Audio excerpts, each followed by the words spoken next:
ನಾವಿವಾಗ ತ್ರಿವೇಣಿ ಸಂಗಮಕ್ಕೆ ಹೋಗ್ತಾ ಇದ್ದೀವಿ. ನಮ್ಮ ಮೈಸೂರಿನ ಎಲ್ಲ ಸ್ನೇಹಿತರ ಜೊತೆ ಈಗ ಸ್ನಾನಕ್ಕೆ ಅಂತ ಹೋಗ್ತಾ ಇದ್ದೀವಿ.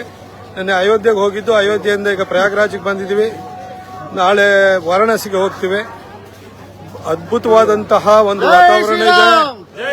ತುಂಬಾ ಜನಗಳು ಸೇರಿದ್ದಾರೆ ಇಲ್ಲಿ. ಲಕ್ಷಾಂತರ ಜನರ ಮಧ್ಯದಲ್ಲಿ ನಾವು ಕೂಡ ಹೋಗ್ತಾ ಇದ್ದೀವಿ.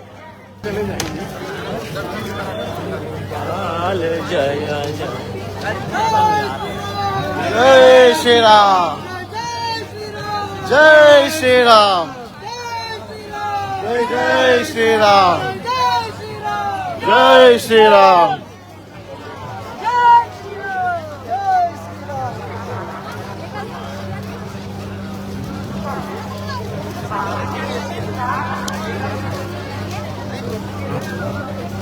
ಏನು ಮಾಡಿದ್ರೆ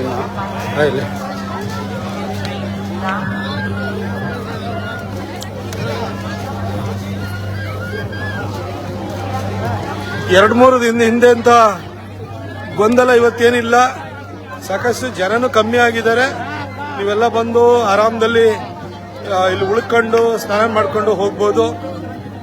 ಯಾರೇ ಬಂದು ಹೋಟೆಲಲ್ಲಿ ಎಲ್ಲರೂ ಉಳ್ಕೊಂಡವರು ದೊಡ್ಡ ದೊಡ್ಡ ಲಗೇಜ್ ತಗೊಂಬರ್ಬೇಡಿ, ಚಿಕ್ಕದೊಂದು ಹ್ಯಾಂಡ್ ಬ್ಯಾಗ್ ತಗೊಂಬನ್ನಿ.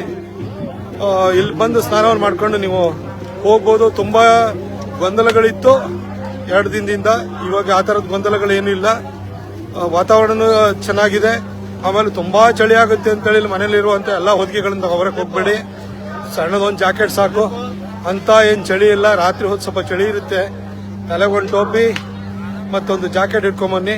ತುಂಬಾ ಥರ್ಮಲ್ಲು ಅದನ್ನೆಲ್ಲ ತಗೊಂಡ್ಬರ್ಬೇಕಾದ ಅಗತ್ಯ ಏನಿಲ್ಲ.